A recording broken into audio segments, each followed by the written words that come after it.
difficile. Et c'est exprès, c'est sur le visage de la personne. Qu'est-ce qu'on fait dans ce cas? Et plusieurs gens, pas une seule personne.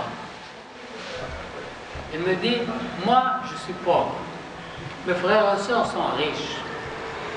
Et parce qu'ils sont riches, ils n'aiment pas me voir. Eux, ils aiment rencontrer leurs amis qui sont riches, etc. Moi, pour eux, je ne vaux rien. Mais puisqu'ils sont mes frères et sœurs, je dois les rendre visite. Salat Rahim. Je vais chez eux, je frappe à la porte, ils ouvrent la porte, ils ne savent pas qui frappe. Ils ouvrent la porte, ils me regardent, ils frappent et ils ferment la porte. Et qu'est-ce que je fais? Je lui dis, d'accord, tu as fait ce que tu as pu faire. Maintenant, lorsque l'Aïd arrive, ou une occasion arrive, tu téléphones. Assalamu alaikum, écoute, je suis derrière, tu vois bien, assalamu alaikum. Voilà, c'est une sorte de salat rahim. Et s'il refuse de parler avec toi, tant pis, et toi tu fais le nécessaire. Et Oustaz, par exemple, dans ce cas, dans quel cas on parle de légitime défense? Par exemple, légitime défense peut être, par exemple, par des mots, pas seulement lorsqu'il vient t'attaquer, tout simplement.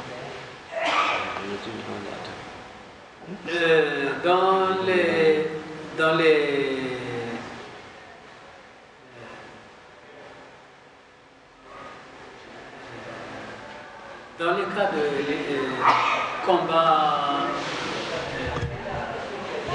les arts martiaux,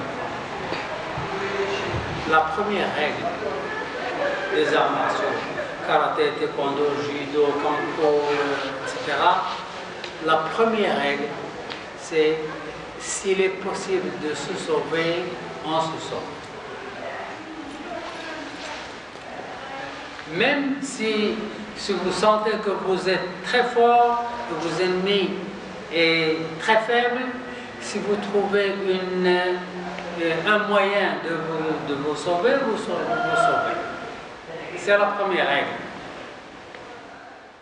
Quand c'est impossible de vous sauver, alors là, vous contre-attaquez.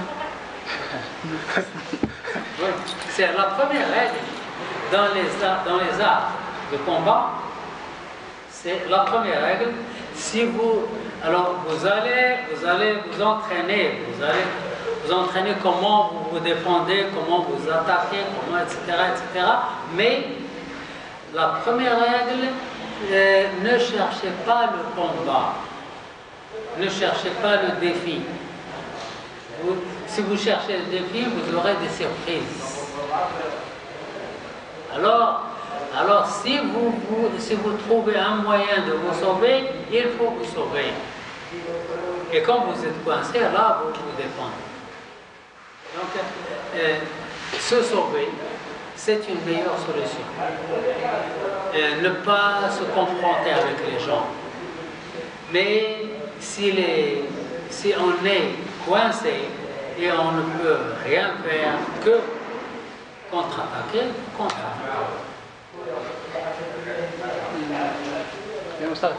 un cas comme un autre, si vous connaissez quelqu'un, il y a une situation de piège qui est devant lui, pour une autre personne, il faut l'anticiper, pour le dire, pour l'expliquer.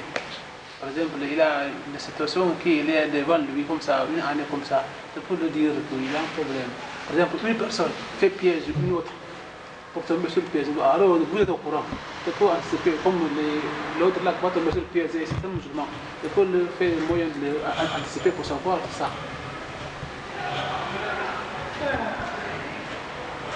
Il faut toujours chercher la solution où la perte soit minime. Il faut chercher une solution où on ne perd pas beaucoup. Parce que par exemple, si quelqu'un vous attaque, et il est faible, il est petit, et vous le frappez. Vous le frappez, vous le mal, il va en pleurant, il va chez lui. Alors ce sont ses frères et c'est sa communauté qui vient vous attaquer. Peut-être vos frères et votre communauté vient vous défendre. Et voilà une guerre qui déclenche.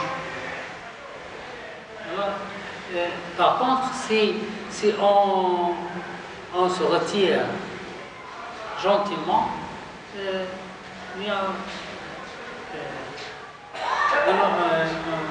n'y a pas de dégâts.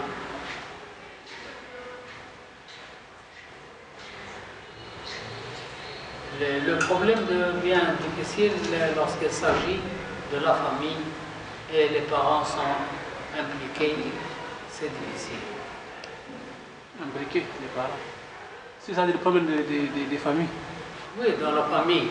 Dans la famille, il y a votre frère qui provoque une situation. Et il se trouve que vous êtes à l'intérieur de cette situation. Et les parents, ils sont en colère contre vous ou contre vous et votre frère. Alors, il ne faut pas laisser les parents en colère. Alors, cherchez à vous réconcilier avec vos parents. Vous voyez, il y a beaucoup de problèmes dans les familles. Les parents sont en colère contre les enfants. Alors, les enfants n'ont pas intérêt à laisser les parents en colère. Il faut se réconcilier avec eux, avec n'importe quel moyen, avec des cadeaux, avec des mots, avec se jeter dans leurs bras. Il faut chercher une solution pour se réconcilier avec eux.